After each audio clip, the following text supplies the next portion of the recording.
Okay.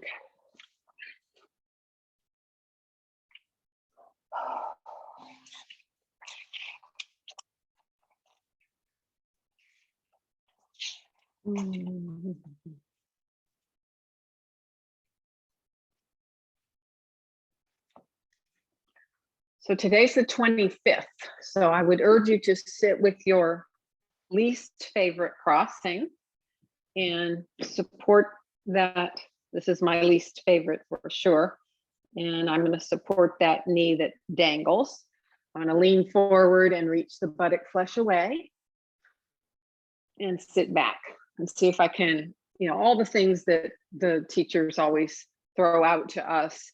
They range from, sit up straight, sit tall, see that the crown of your head is over the base of your spine, move your collarbones back, lift the side chest.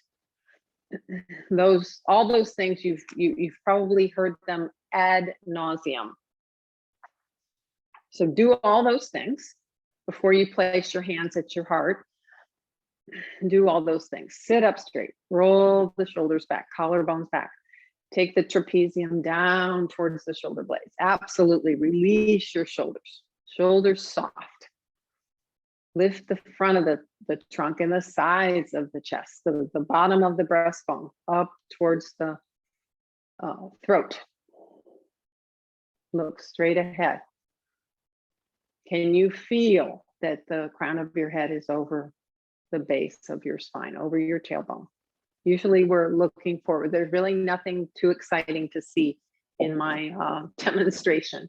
So you don't really have to be straining to look at anything. Be with yourself.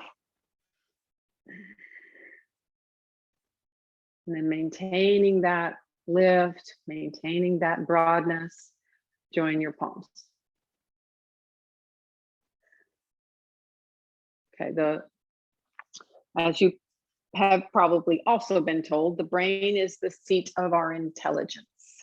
The heart is the seat of our consciousness. So as you take the energy of your eyes back towards the back of the brain, allow, descend that intelligence from your brain to your heart. Okay, let that guide you in today's practice. The seat of the consciousness, let that intelligence sit, let it come to rest, so to speak.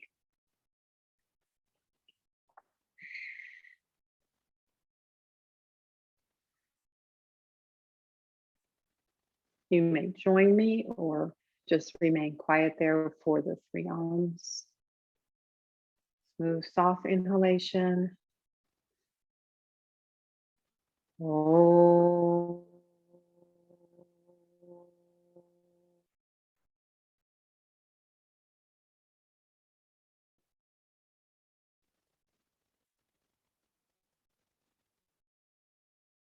Oh.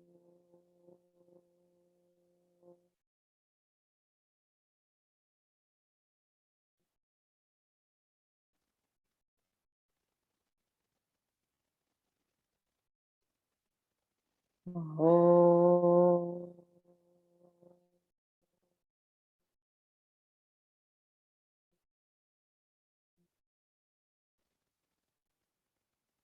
Bow your head. Release your hands. Slowly lift the head and open your eyes. Okay, change the cross of your leg. Legs still need a little bit of help, but not that much. See that you're sitting evenly again. Do all those things that you did previously. Take that buttock flesh away. The groins roll down. The sacrum moves in. All those things. Okay, we're going to do a little arm work here. So firstly, take your arms back behind you so that your palms are facing the camera, basically. See that the shoulders are down, right? Your thumbs are up, shoulders are down. Okay, now turn the palms all the way up. Pull the upper arm into the shoulder socket and take the arms up, Urdhva Hastasana. Okay, don't let the ribs poke out. That shortens the lumbar spine. That shortens the sacrum. You don't want that. You want to make space. And though how can I term this? Though it's a pose where you might be feeling, oh, this is a forward facing pose. I'm focused on my front body. No, I want you to be 90% in your back body. Lift your back up. Don't think about your front. Lift your back, lift your hips up off your legs. Outer hip sockets firm, back, pulled in. Okay, and now release. Okay, now you're interlacing your palms. You're going to do it both ways, so I don't care which one you go first. So you're going behind, right, like this. Now, if bringing the palms together is not the emphasis here. So actually, I want you to pull the palms apart and take the arms back. That much. Lift your chest though. Okay, so if doing this causes you to slump forward, just hold the thumbs. That might be more preferable. And don't let your chest collapse. Ah, that's better. Good. Lift your chin, head back.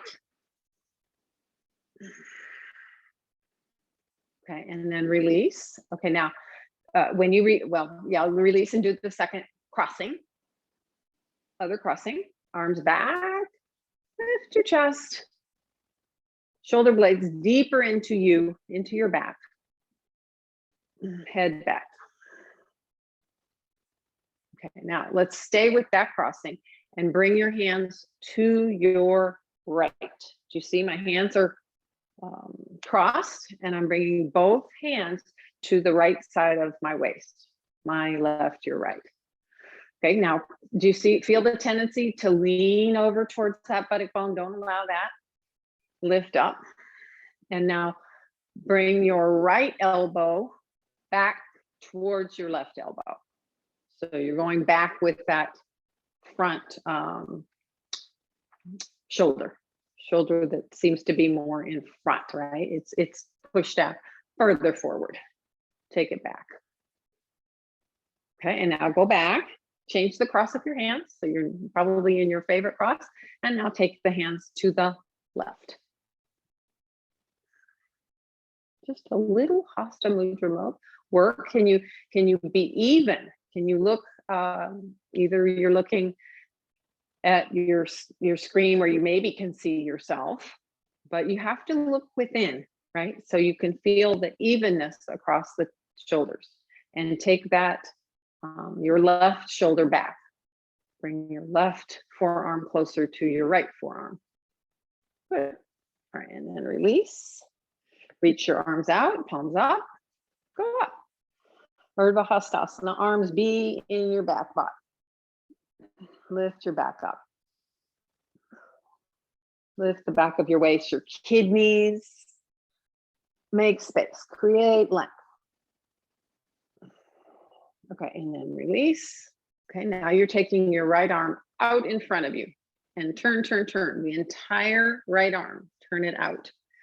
Take the arm up and now bend it. Take your other hand, help to bring that elbow back and reach your palm down the center of your back. Down its center, reach. Walk it down. Okay, watch your alignment. Watch the front body, watch the back body. Okay, now can you let go of that? That's the helper arm. So that's your left arm. Take it back behind you, reach it across. So maybe, remember this pose that you did? You're here, you're more than halfway. So now all you do is bend it and reach those fingers. Pull with the top arm, that bottom forearm upward. Yeah. Chin up a little, Mike, chin up. Or, you're just staying. If you're not getting it, you can grab a strap, or you're just staying like this. You're just staying, working to get that arm up. Okay, then release. Stretch your arms out to your side. Then bring the left arm out in front, turn it, take the arm up. Bend it, Now your right arm is helping. You can go back. So we can divide the armpit. Sorry, I didn't say this on the first time, but we can divide the armpit in half, okay? So there is an armpit of the chest, that's the lower armpit, and then there's an armpit of the elbow or the arm. So think about bringing the armpit of the chest more towards your waist to keep the ribs back, and then the armpit of the arm goes up to the elbow. Okay, now that arm stops helping, it reaches across, it reaches towards the waist, and then it goes up the back. Grab those fingers, Gomukhasana. Keep that elbow back, keep the right shoulder back. Grow out of your base, grow taller out of your base, chin up. Okay,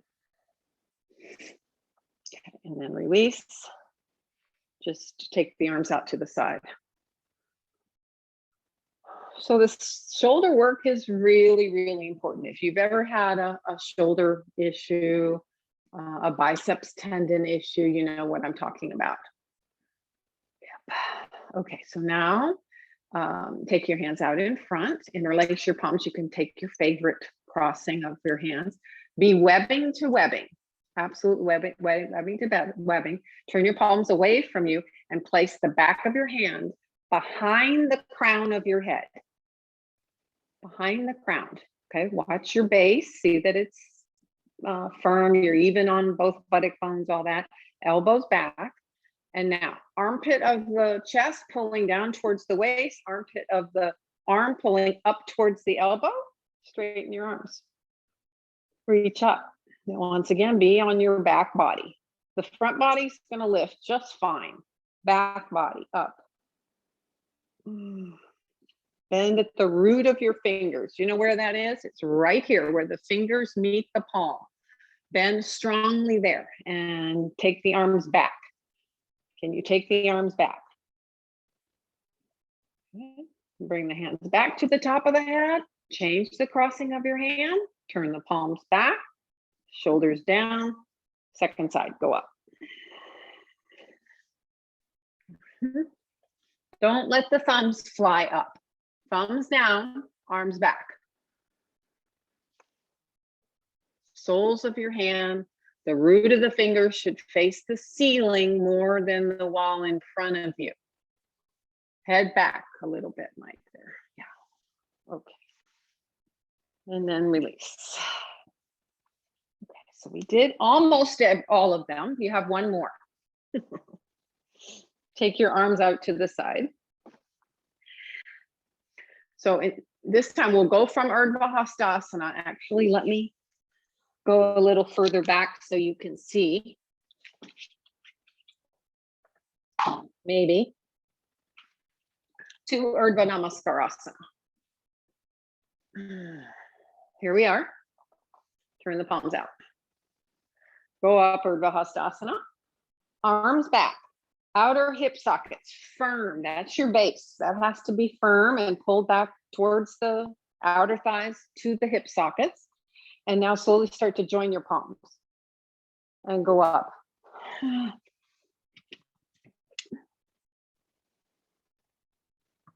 Sorry about that. I need to put my iPad on Do Not Disturb. Go up, go up, go up. Do not disturb. I forgot to do that. My error. Okay, got everybody back? Did you do it with straight elbows? Straighten the elbows, straighten the elbows, straighten the elbows. Okay. Can you grab a strap real quick? I'll show you something real quick. And hopefully you have a strap that has a small buckle.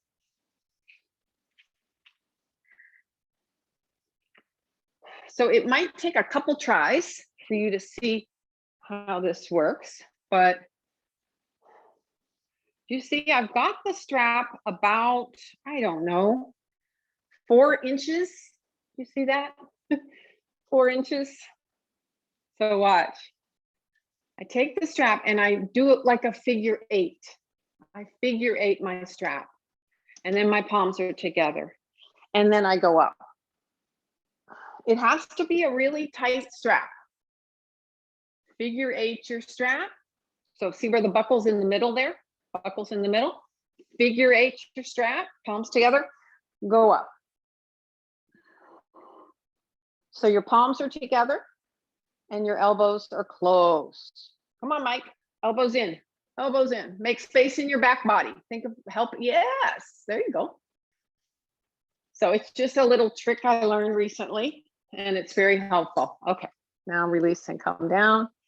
Okay, take your legs out straight in front of you. And just decompress your knees. Decompress your knees. So when I first release the legs, I help the skin to remember where it needs to go, especially for sciatica, any lower back, maybe sacrum problems. That back of the leg can also be divided like the armpit. The back of the knee can be divided. So from the top of the back of the knee, it has to go towards the buttock flesh. From the bottom of the back of the knee, it has to go towards the heel. So that in that direction. So I'm making the skin remember its place and pulling that skin back. Pull that skin back. Just sit in Dandasana. Roll those shoulders back. Your arms should feel really good. You should feel open in the shoulders from that Hasta Mudra work. Yeah, good. Okay. Now, so I've been in a couple of Dustin's classes, and I'm always so jealous because he usually just sits there and talks, right? And he has his partner do the poses. So here it's just me. So I will do what I want you to do, and we shall see how this goes. Have 2 bricks, please. And if you don't have 2 bricks, you could have a bolster or the height, the thickness of a bolster. Have the wall behind you. You're not going to use it for this one, but you're going to use it momentarily. It's just Adho Mukha Virasana. So my big toes are touching. I'm spreading the tops of my feet towards my metatarsals, towards my toes. And I'm sitting down on my heels. Okay, now remember when I talked about the root of the palm here, where the palm meets the metacarpals right here, that has to press onto the brick right there where the fingers meet the palm. So I'm going forward. I have to push those bricks a little forward and I press. I'm even going to lift my fingers up, but I want to press the root of the palm down. The root of the fingers, you might call it, because it really is, you know, part of the finger and part of the palm. Press the root of the fingers down. And take the trunk forward, extend the sides of your chest, side ribs. Try to feel with the pressure of, you resist with the forearm bone. The forearm bone rolls slightly in, while the upper arm bone rolls slightly out, and you take your trunk forward. Let's see what I can see. Elbows absolutely straight. Lift your elbows. Your elbows should not fall towards the floor. Even the wrists there, Mike, should be on the block. Lift the wrists, yeah. Resist with your forearm. The forearm rolls slightly in, and then the upper arm rolls out. Head is on some support if it doesn't touch the floor. That's important. Let your back go down.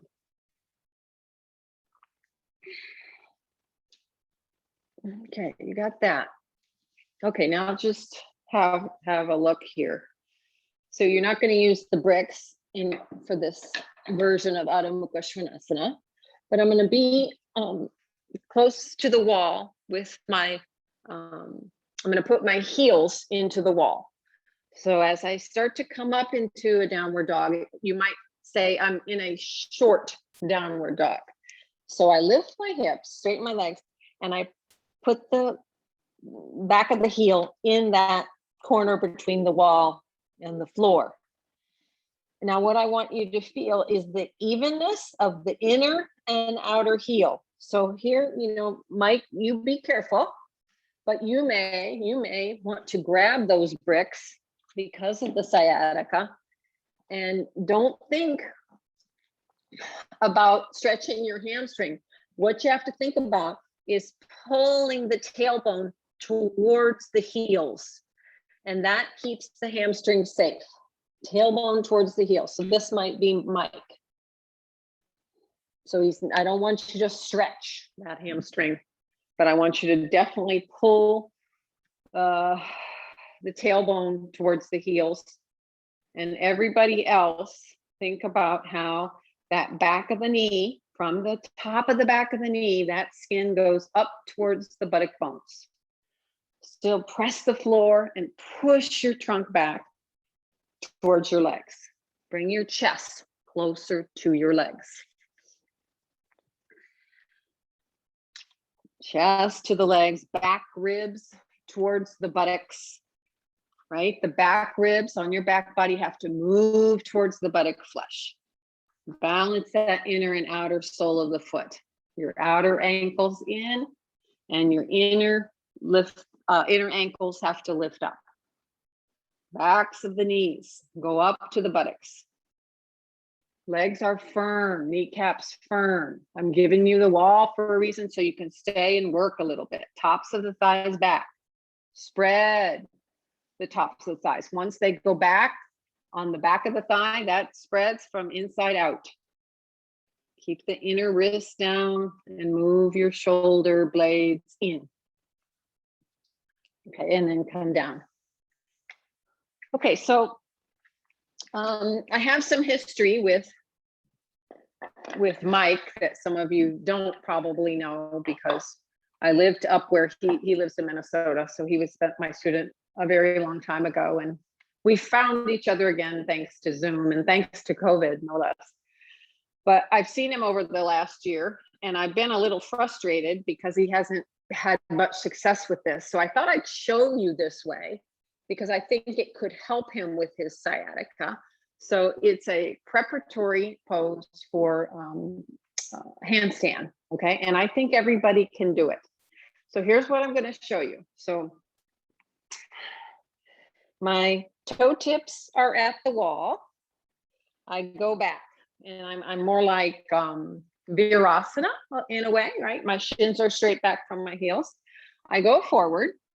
This is to get your spacing, Mike. So watch this demonstration carefully. So here I am, I'm reaching the hands out.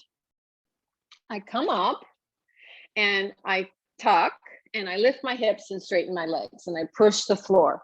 Then I walk up the wall. Now, do you see that I'm not perpendicular, right? My trunk is not perpendicular to my arms and shoulders. This is actually when I am, okay, let me show you. When I am, this is pretty hard. It's pretty difficult, okay? If you don't have the space in your shoulders, in your legs, in your low back, that's pretty difficult. So I'm giving you a non-perpendicular version of this pose. But what you have to do, remember in Adho Mukha Svanasana, how important I said the inner and outer heel was? So when you go up to the wall, you have to press the inner and outer heel equally. And you definitely, especially Mike, you have to keep the feet apart, at least hip width. Don't go narrow. That gives you more space across the lower sacrum and low back area. All right, so now it's your turn. And yeah, Lena, you're gonna try. You can repeat downward dog if you absolutely don't want to do this. Okay. Press the inner and outer ankles evenly. Okay, now walk up the wall. Shoulders back. Move your shoulder blades deeper into your back. Yes, nice, Mike. Inner and outer heel, press evenly. Tops of the thighs lift up to the back of the thighs. Spread the backs of the thighs out. Good. All right, come down. Nice. So if that is, if you practice this pose regularly, that's a good way to warm up. And Pratima, you do this normally anyway? No. Okay, well, good. That looked very nice. Yes, I'm very happy, Michael. It looked so even. It looked really even. And I think maybe, you are muscle bound, as most men are more muscle bound than me. So I thought, well, this might be a good way to give you a little bit more space in the shoulders, and you went up. Okay, so that's all we're going to do with that. Okay, so now I'd like for you to do a true virasana.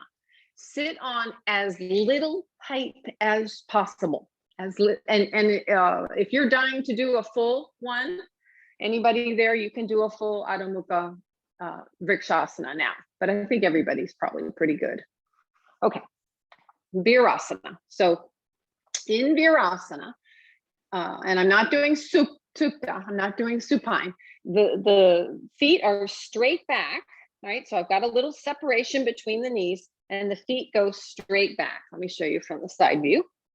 Right, the feet are like the shins are like railroad ties, and they go straight back. And I sit down in between my feet. So if that's not possible, I'm not. You take whatever support you need. A crossways block, support for a blanket with support, whatever you need. Okay, so there you are. Now, reach forward with your hands, and you do it one at a time. So you're very mindful about it.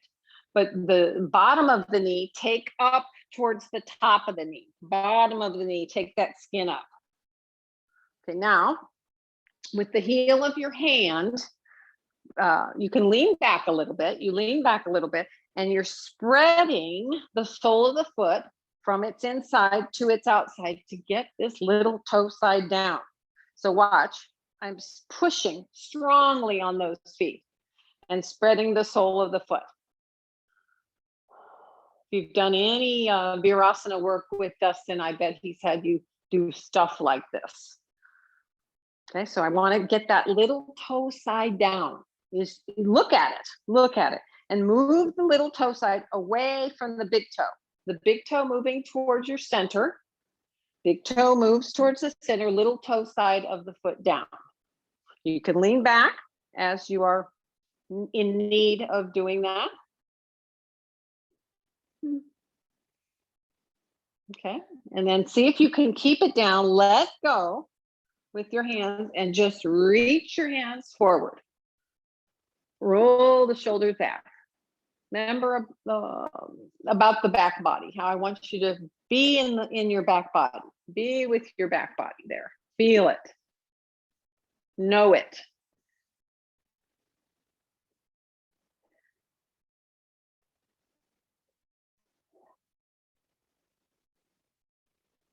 Okay, virasana. Keeping that little toe side down, keeping the outer foot bone down. You can push down on the big toe and activate your arch. Like if you have, dropped arches, this is good work. Okay, now I'm going to turn around to show you the next thing. So now you're going to cross. I don't care. Let's do right foot on the bottom. You're crossing and putting the top of the foot in the arch of the other foot. And then you're going to sit down. That's all you're doing. Just like that.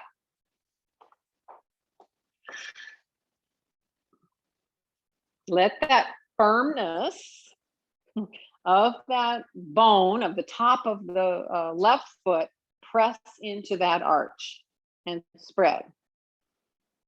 You might feel a little crooked. It's okay. Bear the weight. This is on page, I don't know, don't quote me, 88, 87 maybe, with BKS showing all 4 of these. Okay, so then you undo that and you cross the other way. This right foot was down, now this right foot's going to go on top. And sit.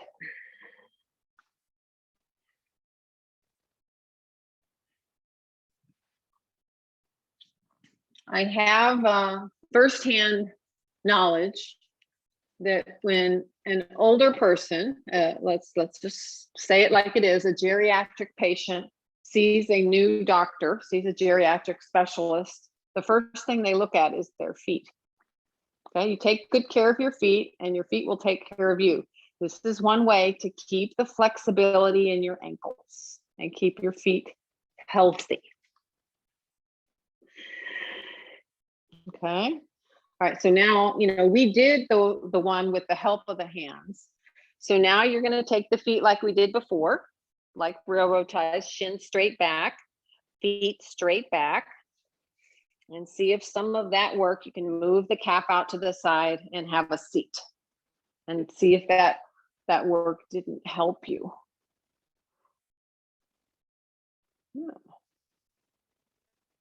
Little toe side down. You can pull the skin of the bottom of the knee towards the top of the knee.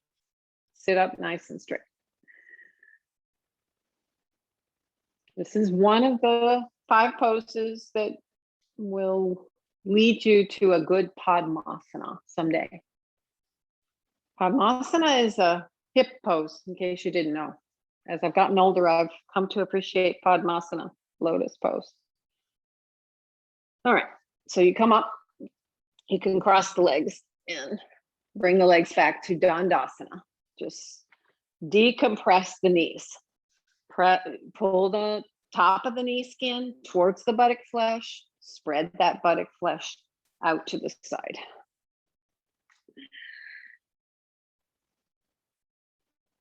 Okay, so that was Virasana. Okay, now Baddha Konasana. So bringing your legs closer to you, knees out to the side. So remember the leaning back thing that we did in the Virasana. So I'm going to allow you're leaning back.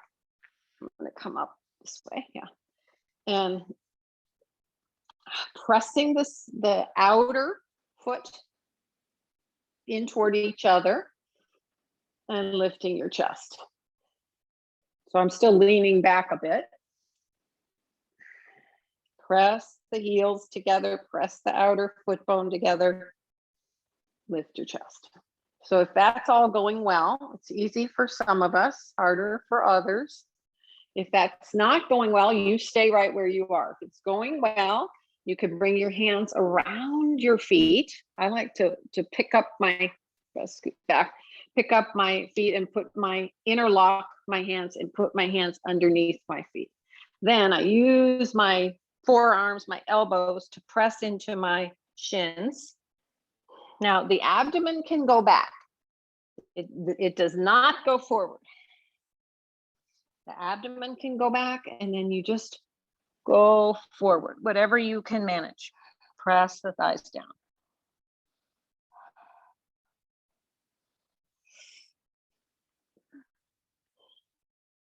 Virasana. Okay.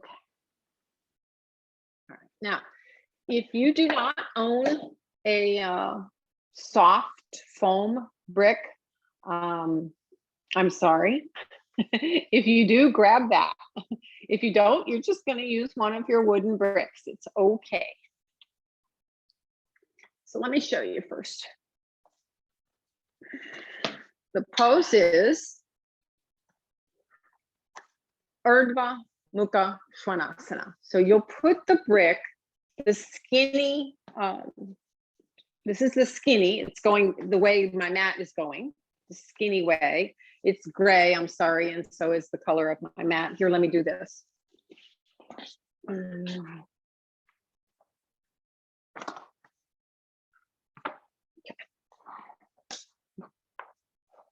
Okay, now what's important is that your feet are able to slide. So this is my floor. It's kind of slide worthy. My sticky mat is not so slide worthy. So watch, I'm going to put the feet on the brick. Okay, and I'm absolutely, can you see? I'm hugging the brick with my 2 feet. I'm pressing that inner ankle into the brick. Okay, now I'm coming forward. I'm going to show you what we're doing, and then I'm going to probably stop and then tell you what to do. So just watch first. So my feet are off the mat, and I'm down. I take my hands and I intelligize my skin to come forward, forward, forward. Okay, and then my hands are near my ribs. Okay, the pose is Urdhva Mukha Svanasana. So can you see that I'm hugging the brick and I'm keeping the little toe side down? Okay, now I come up, I lift myself up, I pick up my knees, my pelvis, see how I slid? I keep my thighs, my knees firm, my thighs go down, and I lift myself up. Urdhva Mukha Svanasana. And then I come down. Okay, so let me see if I can talk you through this. So be prone. Feet off the mat so they can move. Brick between your feet. Put your hands near your ribs.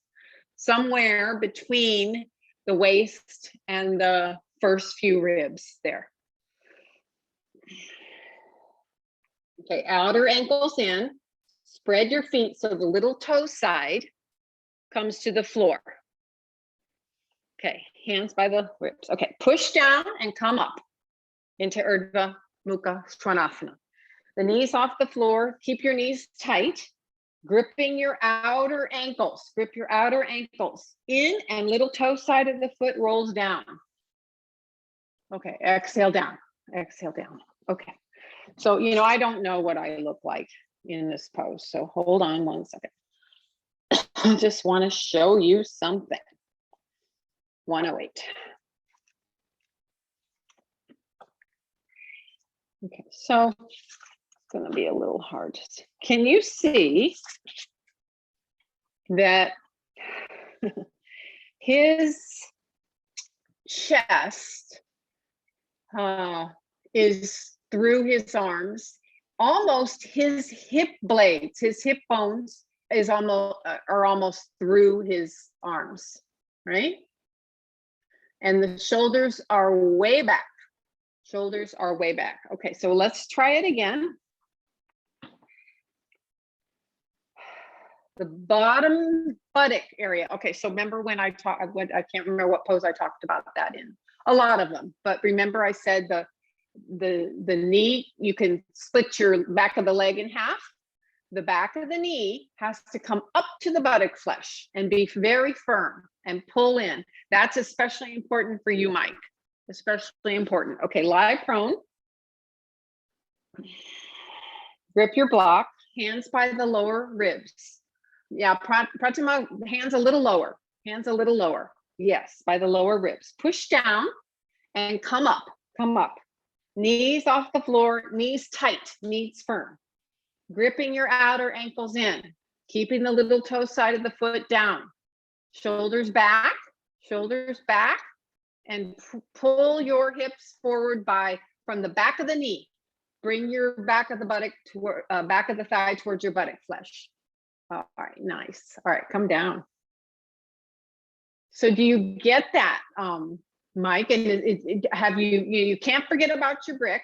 Is the brick helpful? Yes, no?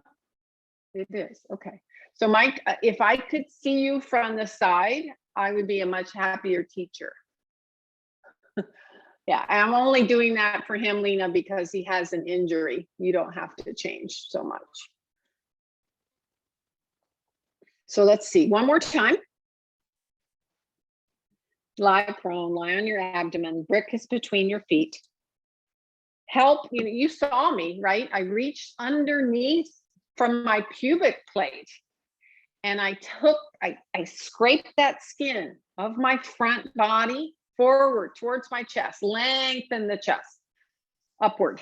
Okay, and I also, you can do it with your hands, where you can pick up one leg and roll the front of the thigh in, back of the thigh out. You can do that. Okay. All right, push down, hands by the lower ribs, push down and come up. Urdhva Mukha Svanasana. Knees off the floor. Knees very tight, gripping your outer ankles in, little toe side of the foot rolls down to the floor. Pull the back of the thigh towards the buttock flesh and go forward with your hips, Pratama. Forward with your hips, shoulders back, forward with the hips, shoulders back, forwards with the hips, and then come down. Yeah, it's an amazing pose. All right, have a nice rest there. Oh, where does the time go? You had enough of that one?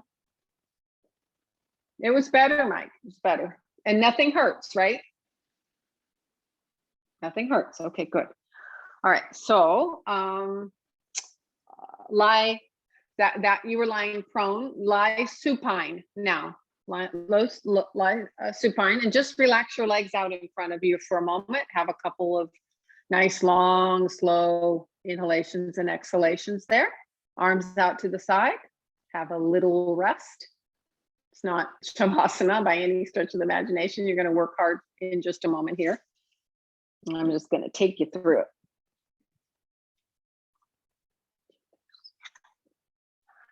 Okay, now bend your knees and roll your buttocks towards your heels.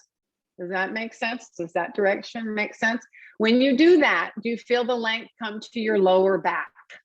So the buttocks, the top of the waist moves towards the buttocks. Feet in a little closer, more or less heels underneath your knees, Shubha. Heels underneath your knees. Walk in, there you go. Okay, so you've rolled the buttocks towards your heels. Now press your heels down, lift your chest up,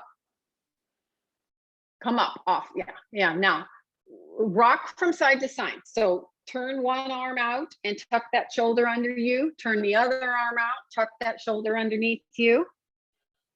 Keeping the elbows on the floor, elbows bent, fingertips face the ceiling. The sides of your palms face you. Yeah. From the tops of your calves, dig down into your heels and lift your buttocks up. Chatuspadasana. Chatuspadasana. Elbows are bent, Mike. Elbows are bent. Elbows are bent. And yes, right there. Now press your elbows down.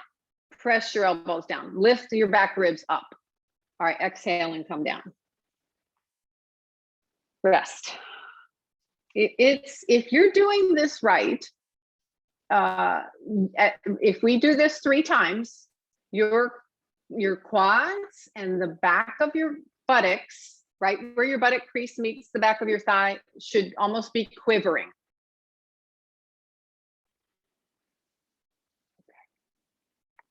So the arms are also very helpful in getting you to lift your chest up. The more height you have, the more the chest opens, the chest moves towards your head. The throat is relaxed. Okay, so now here we go again, same pose. Rolling the buttocks away from the lower back. Begin to press your heels down, lift the buttocks up, lift your hips up as much as possible. Lift up, bend your elbows. Really push from your shoulder to your elbow down to the floor. And take those outer deltoids under you, outer shoulders down, elbows bent. Lift, lift, lift, pressing the elbows and arms down. Take your back ribs up toward your head. Walk in just a little, Shubha, and lift more. Walk in, yeah, lift. Okay, and now exhale down. Okay, I'm gonna do it one last time, and I'm not gonna say very much. So this pose is the predecessor to Sarvangasana. Now, I haven't been teaching Sarvangasana because of the Zoom format and, you know, just wanting to keep everybody very safe. But if you do this pose, you are getting all the benefits of Sarvangasana as far as the thyroid function, that with that Jalandhara Bandha chin lock. So if you can't, or you're not sure and you want to stay safe, you don't want to do your Salamba Sarvangasana, then this is the next best thing. All right, last one. Rolling the buttocks away from the lower back, press your heels down, lift the buttocks up, lift your hips, really dig down with those heels, press the inner and outer heels evenly, turn the arms out, adjust your arms. You can tuck from side to side if you haven't done that yet. Fingers point towards the ceiling, press your outer shoulders down, lift your armpit chest up toward your face, press your elbows down. Throat relaxed. Yeah, that's it, Mike. All right, and then exhale and come down.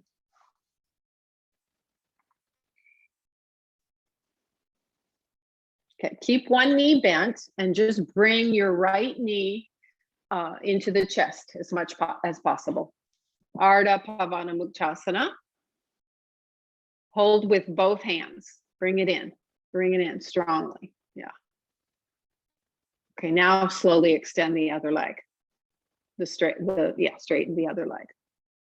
Roll that straight leg, top of the thigh, from the outside towards the inside. Don't let it roll out.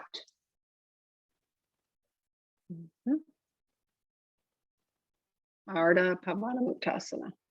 Okay, then put that right foot on the floor with the knee bent and grab your left leg and bring it as close into the chest as possible. Your arm is doing all the work. Your arm is doing all the work. The left leg is not working.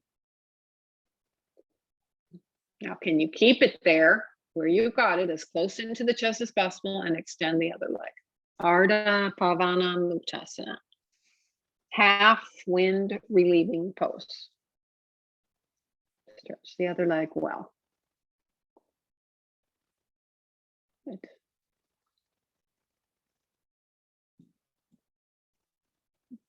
And then just release both legs. Just relax there.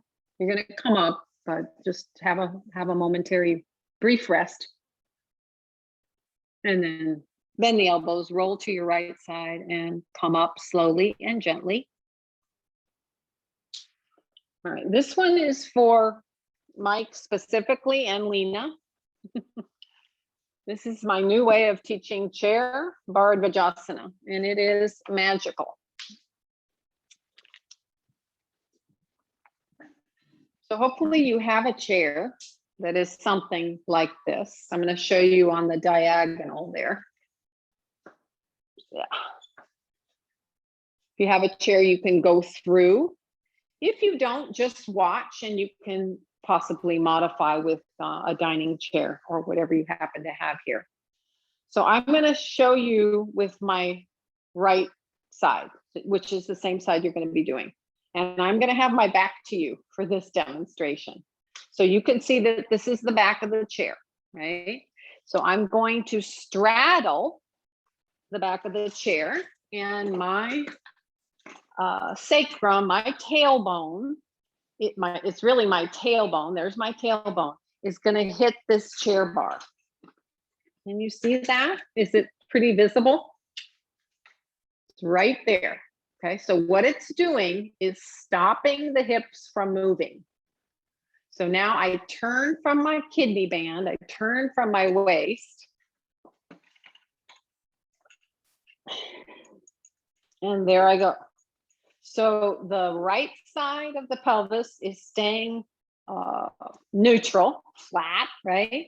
And I'm turning the rest of the trunk.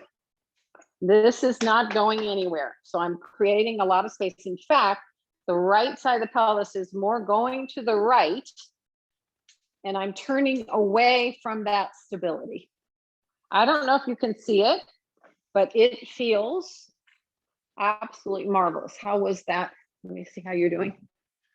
Could you see enough, Mike? Yeah. And on the side that's more problematic, Lena, can you feel the space? You and Mike, you might want to do the side that's more problematic first to keep that side stable. I don't know which side it is, Mike, if that's the side you're doing. Yeah. Yeah, I'm not sure. So Pratima, you didn't get the tailbone in the right place. So here's my chair. I sit through it this way. So my tailbone is right against that chair hinge. Then I turn. So it doesn't let that right side of my lower back turn. Aha, there you go. You straddle the chair bar on the front with the legs. You're straddling it and you place the tailbone on that back bar. Yeah, how is it? Do you like it? Lena? Yeah, okay. Yeah, to me, it's very stabilizing. Mike, for you, I would definitely make sure I just keep my legs hip width, my feet hip width. Your feet are too narrow. Don't make your feet narrow, Mike. Yeah, there you go. Okay, now turn, with the help of that chair bar, it's taking the right side of your pelvis more rightward. And you're turning the left side. Create space there. Yeah. So you're like this. To change the pose, you do something like this. Right? So you just kind of turn around. You can come out completely if you want, but so now the left side stays leftward or flat on, and I turn. There's some different, this front hand can do a couple different things. It can push down on this chair bar, or it can come underneath and pull.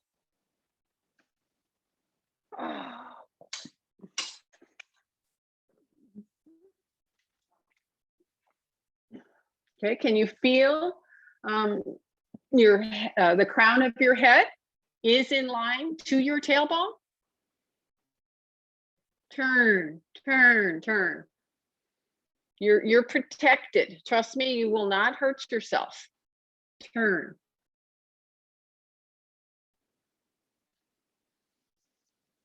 Yeah, okay. So that's just my newest chair bar Vajrasana that I love. Okay, now let's see, we don't have that much time, but here's what you're going to do. You'll take two of your firmest bricks that you happen to have, about there, because this is where your shoulder blades are going to go. Okay, and then your head support can be a stack of blankets or a bolster that happens to be just a tad bit higher than your bricks. So hopefully you can see that support. This top blanket could even be a little higher for me. Okay.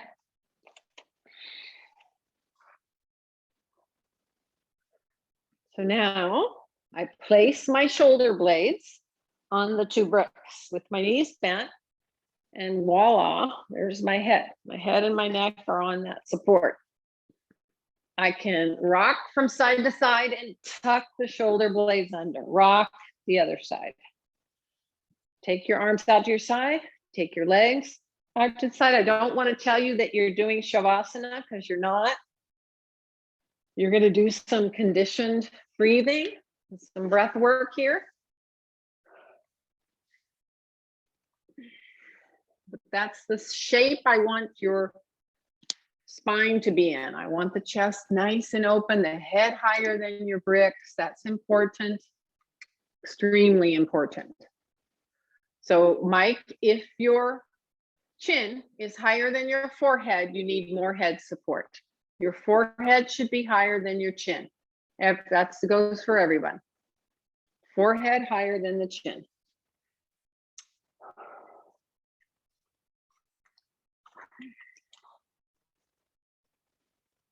See that the shoulder blades have moved away from your neck. Adjust them so that they absolutely touch the bricks in the same place, right? The right shoulder blade feels like it's touching at the same place that the left shoulder blade feels like it's touching.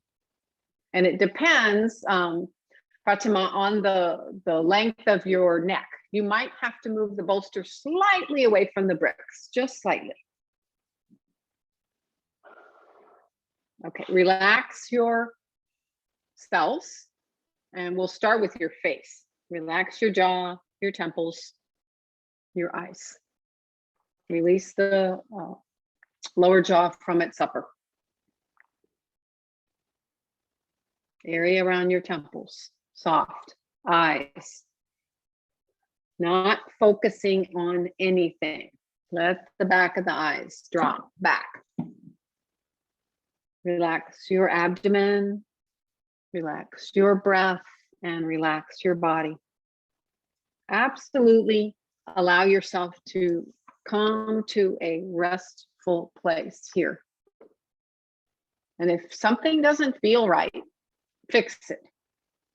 You're not comfortable. You have lower back issues. Maybe you need some extra support behind the backs of the thighs. Whatever it is, fix it. Don't stay there miserable, in other words. Okay, your breath still moves, though it's moving slowly and gently because you're in this prone position where it doesn't, the heart doesn't have to work very hard. Tune in to that slower movement of your breath so that you actually, feel this ebb and flow of your breath.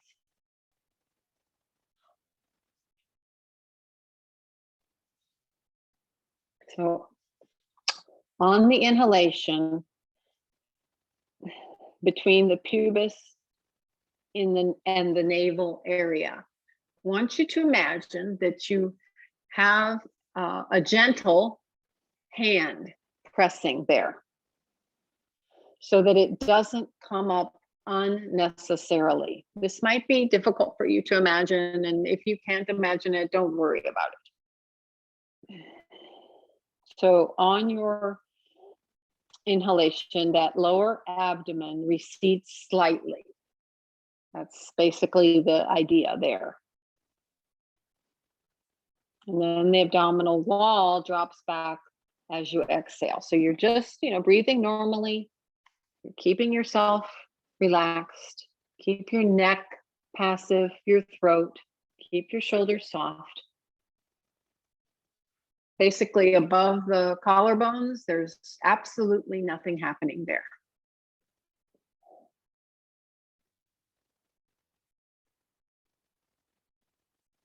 Be at rest still and just ride that ebb and flow of your breath.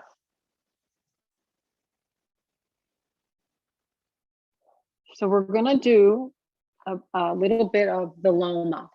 Actually, it's Viloma 1 when you are prone, and it's the interrupted inhalations. So you'll have a long, soft, slow, that's that inhalation with a long, soft, slow exhalation. And the exhalation will not be interrupted. So this very first Viloma breath, I'm going to count out for you to give you a sense of the timing. And here's my recommendation. If you do not have a normal pranayama practice where you practice at least once or maybe twice a week, then I recommend that you take a normal inhalation and a normal exhalation in between your Viloma breaths. If you have a normal practice, you may link your Vilomas. You just Have that inhale, pause, inhale, pause, inhale, pause, exhale, slow, soft exhalation, and then begin. Inhale, pause, and so on. So each segment of the breath is the same length, and the pauses are also equal in length, approximately. That's what you're going for. If there is any sense of tension, strain, anxiety, any breathlessness at all, stop and resume normal breathing until that goes away.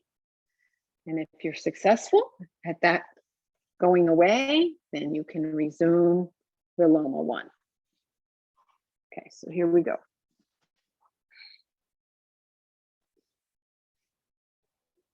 Okay, now release your breath. That means a normal exhalation.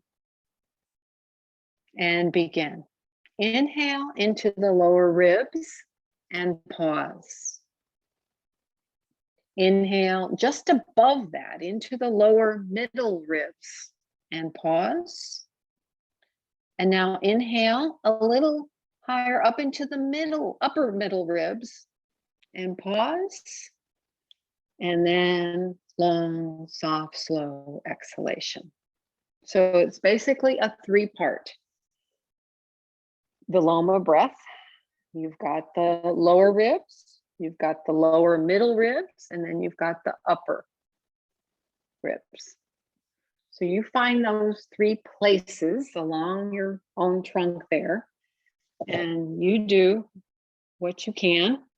Those who are more practiced can do one cycle right after the other. I'll give you, we're running out of time, just a couple minutes here to do, maybe if you're successful and you can do 6 rounds or 3, something like that.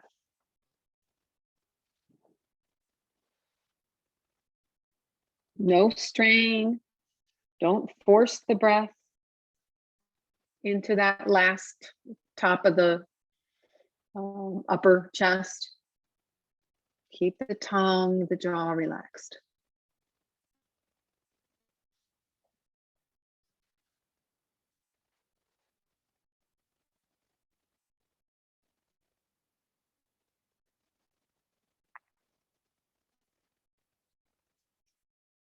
This is an upward movement of the breath, and it's step by step. It creates space. The ribs open up from the inside towards the surface, and that creates an open, spacious feeling in the chest. And then when you exhale, you try to maintain that open, spacious feeling. Allow the abdomen to drop into the back body. It moves upward and also spreads from the core to our periphery.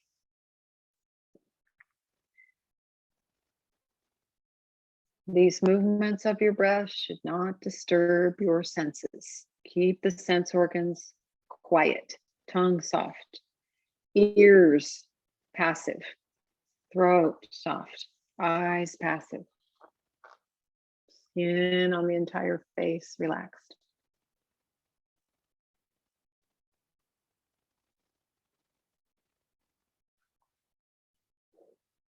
Okay, finishing up there. Maybe this is your last one. And just begin and resume normal breath.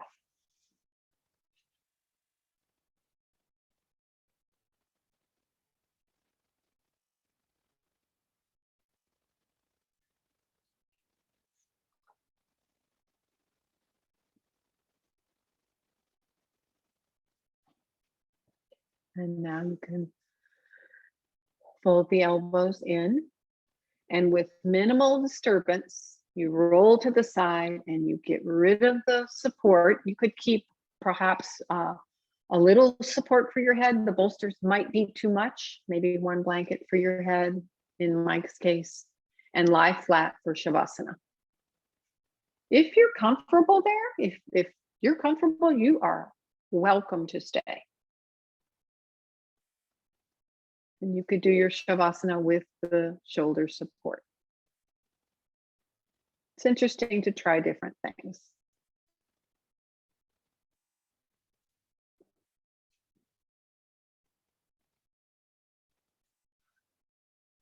But do take a few moments to feel that you're balanced.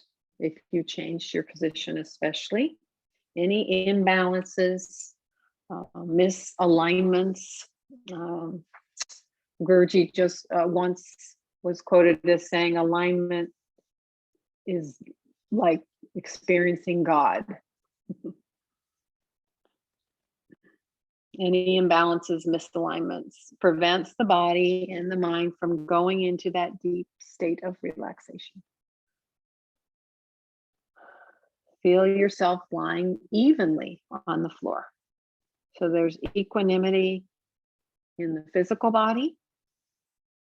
Release the body, completely let go, release the breath, completely let go. Sense organs are at rest. You're so passive, you're so motionless, such that these sense organs become like they're non-existent. And if you recall, I started the class talking about the intelligence of the brain and the seat of your consciousness. So as you let go, your consciousness releases and settles deeper and deeper inside. And this letting go is a surrender unto yourself, a bit like coming home. Surrender to your own inner self, not to me, not to Iyengar yoga. No surrender is complete until you can surrender to your own inner self. In these few moments, everything is as it should be. There is nothing for you to do. There is just a sense of quiet presence, a sense of simply being.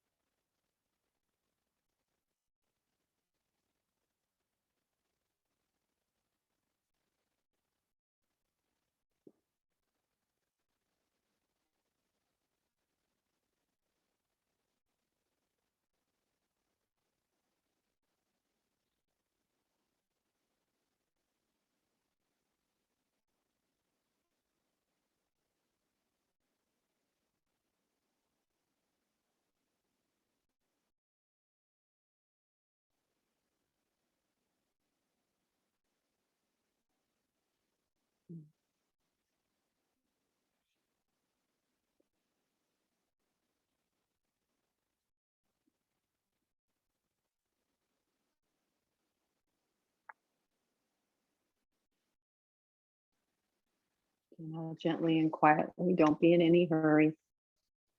Fold the limbs in, slide your feet up towards your buttocks and roll to your right side. A couple breaths there while you're still not in any hurry. Push with your left hand and then your right hand. Come to a comfortable seated position. If that means for you that you need to sit up all night, do that. Join your palms. Close your eyes.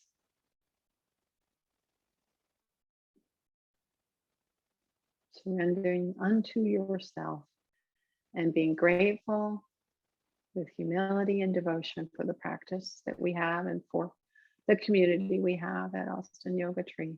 Namaste. And I will see some of you